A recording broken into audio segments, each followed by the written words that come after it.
The modern generation of the Hyundai i20 has been using the 1-liter turbo engine as one of the base engine options in Europe.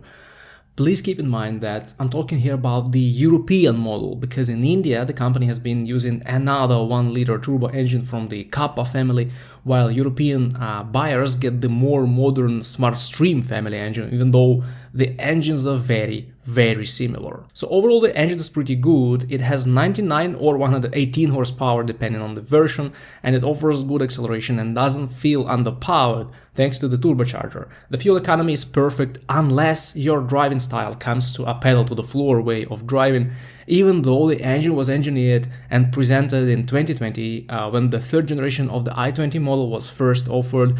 It's still a very simple and traditional engine with nothing super technological and unreliable. It has lifters, the fuel is injected directly into the combustion chambers, the timing system is driven by a chain, and it uses a pretty small and simple turbocharger. And now let's look at some common issues. First of all, these engines come with the ISG system, which is the idle stop and go, or start stop to put it simply. Unfortunately, Hyundai over-engineered the system, and it's a nightmare for owners with tons of glitchy functions that will throw one warning after another and drain your battery in no time. So deactivating the start-stop feature is a must if you want to keep your nervous system healthy. Then the timing chain doesn't seem really long-lasting. It's claimed to last the entire lifespan of the engine, but it doesn't.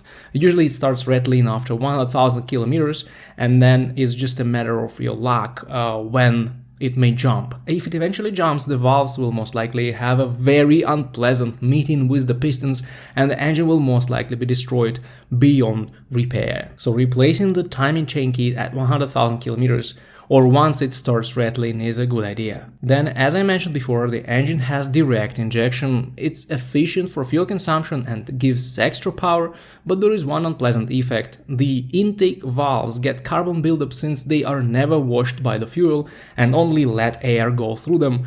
At about 50,000 kilometers, you may experience rough idling, low power, and overall shaky work of the engine.